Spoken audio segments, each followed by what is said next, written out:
ગુજરાતની પાવન ધરામાં બનાસકાંઠા પંથકમાં ઢીમા ગામે બિરાજતા ભગવાન ધરણીધરનું મંદિર આસ્થા અને ભક્તિનું પવિત્ર તીર્થ સ્થળ છે, જેને ભાવિક ભક્તો મિની દ્વારકા પણ કહે છે. એક પૌરાણિક કથા અને લોકવાયકા મુજબ 12મી સદીમાં અહીં વરાહ ભગવાનનું મંદિર હતું કે જ્યાં ભગવાને પોતે લીલા દ્વારા ભક્તોની રક્ષા કરી હતી. લોકવાયકા મુજબ 600-700 વર્ષ પહેલા ભગવાન વિષ્ણુ પોતે અહીં પ્રગટ થયા હતા. ઢીમા તીર્થધામમાં આવેલું આ મંદિર આશરે 600-700 વર્ષ પૌરાણિક છે. આ પવિત્ર તીર્થ સ્થાન પર ભગવાન મૂછાળા મૂર્તિમાં પ્રગટ થયા છે.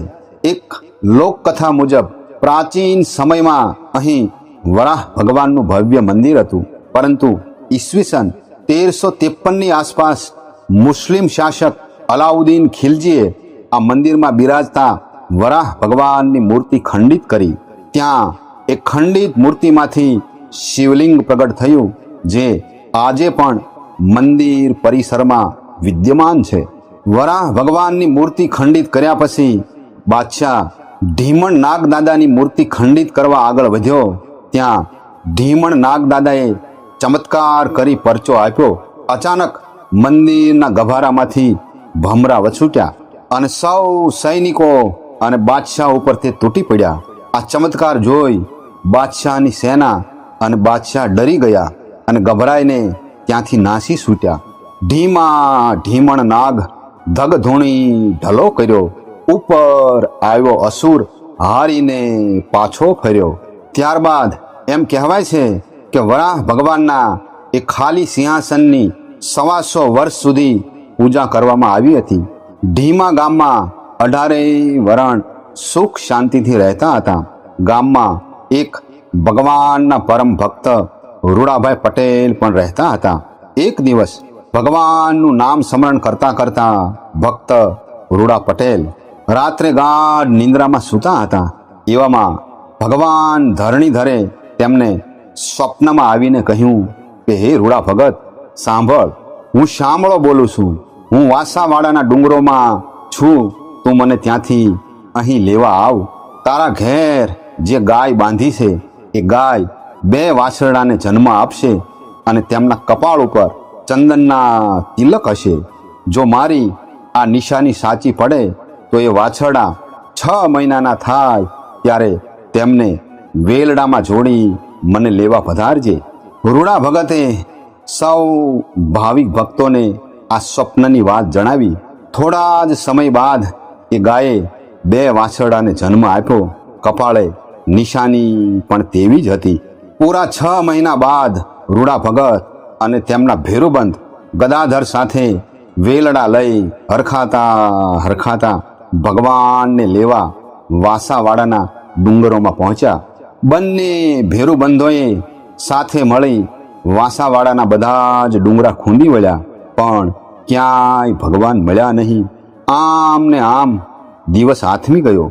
બંને ભાઈબંધો થાકીને જંગલમાં એક સુરક્ષિત જગ્યાએ રાતવાસો કર્યો. બંને ભક્તોને રાત્રે ફરી સ્વપ્નમાં સંકેત મળ્યો કે તમે બંને જણા જે જગ્યાએ સૂતા છો તેની ઉગમણી દિશામાં 125 ડગલા ચાલો. તે જમીન પર પડેલા વેલા અને પાંદડા દૂર કરો અને એક શિલા ખસેડો. એ શિલાની નીચે હું છું. બંને ભેરુબંધ સવાર થતાં જ હરખભેર સ્વપ્નમાં કહેલ જગ્યા પર ગયા. તેઓને શામળા ભગવાનના દર્શન થયા. ભગવાનની મૂર્તિ ખૂબ જ મોટી હતી, પણ ભક્તોની પ્રાર્થનાથી ભગવાન ફૂલ જેવા હળવા બની ગયા. ભગવાનને વેલડામાં પધરાવી ઢીમા ગામ તરફ પ્રયાણ કર્યું. ચાલતા ચાલતા રસ્તામાં શિહોરી ગામ આવ્યું, જ્યાં રાજાએ મૂર્તિ લઈ જવાની ના પાડી અને મૂર્તિ જેટલા વજનનું સોનું દેવાનું કહ્યું. આ સાંભળી રૂડા ભગત મનમાં મૂંઝાવા લાગ્યા કે મૂર્તિના વજન જેટલું સોનું ક્યાંથી લાવવું? હે મારા નાથ! ત્યારે ભગવાને રૂડા ભગતને સંકેત આપ્યો કે રૂડા ભગત, તારા કાનમાં પહેરેલો ઠાંસિયો ત્રાજવામાં મૂકી દેજે. સવારે રાજ દરબારમાં ત્રાજવા કાંટા ગોઠવવામાં આવ્યા. એક ત્રાજવામાં ભગવાનની મૂર્તિ મૂકવામાં આવી અને રાજાએ રૂડા ભગતને મૂર્તિ જેટલું સોનું મૂકવાનું ફરમાન કર્યું. રૂડા ભગતે શાંત ચિત્તે ભગવાનનું સ્મરણ કરતા કરતા ઊભા થઈ પોતાના કાનમાં રહેલો ઠાંસિયો સામા ત્રાજવામાં મૂક્યો અને બધાના આશ્ચર્ય સાથે જ બંને ત્રાજવા સંતુલિત થઈ ગયા. આવો સાક્ષાત ચમત્કાર જોઈ રાજા તથા સમગ્ર નગરજનો મંત્રમુગ્ધ થઈ ગયા. રાજાને સમજાયું કે ભગવાન સ્વયં રૂડા ભગત સાથે જવા ઈચ્છે છે, તેથી પૂરા સન્માન સાથે બંને ભક્તોને સૈનિકોને સાથે મોકલી વાજતે ગાજતે ઢીમા ગામ સુધી સાથે વળાવવા જવા હુકમ કર્યો. આમ એમ કહેવાય છે કે સંવંત 1477ના જેઠ સુદ એકાદશીના પવિત્ર દિવસે ભગવાન ધરણીધરની વિધિવત પ્રાણ પ્રતિષ્ઠા કરવામાં આવી.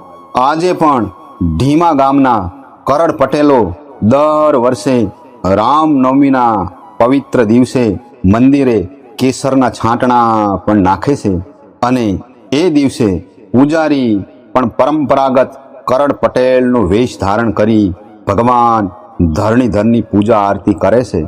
ભગવાનના પરમ ભક્ત રૂડા ભગતે ભગવાન ધરણીધરની પ્રેમપૂર્વક આજીવન ભક્તિ આરાધના કરી. આજે પણ કરડ પટેલો ધરણીધર ભગવાનને પોતાના આરાધ્ય દેવ રૂપે પૂજે છે. એક લોકવાયકા મુજબ ધરણીધર મંદિરની બાજુમાં એક તળાવ આવેલું છે. પહેલાના સમયમાં અહીં 7 માળની વાવ હતી કે જ્યાં માર્કંડ ઋષિએ તપ કર્યું હતું. એ સ્થળ માર્કંડ ઋષિની તપોભૂમિ તરીકે ઓળખાય છે. એ પવિત્ર તીર્થભૂમિમાં સૌ ભાવિક ભક્તો શાંતિનો અનુભવ કરે છે. એમ કહેવાય છે કે એક વખત મહાદેવ વણજારા નામના એક ભક્ત પોતાના પોઠું સાથે ધરણીધર મંદિરે પધાર્યા હતા. તેમણે ભગવાન પાસે માનતા રાખી કે તેમના ઘેર પુત્ર પ્રાપ્તિ થાય અને તેમના શરીર પરનો કોઢ જો મટી જાય તો ભગવાન માટે એક તળાવ બનાવશે.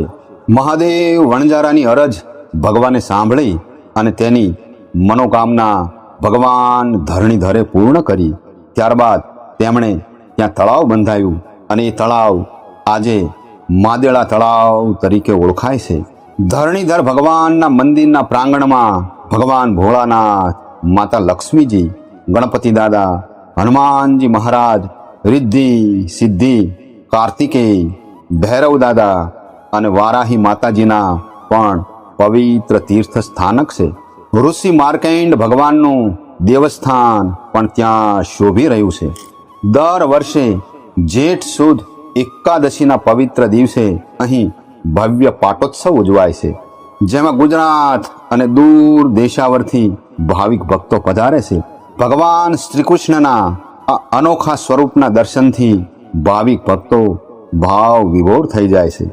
લોક માન્યતા એવી છે કે ચારેય ધામની યાત્રા કર્યા પછી જો ધરણીધર ભગવાનના દર્શન ના કરે તો યાત્રા અધૂરી રહે છે. મિની દ્વારકા, ઢીમા ધામની પવિત્ર ભૂમિ અને મુછાળા ભગવાન ધરણીધરને આજે આપણે ભાવથી વંદન કરીએ.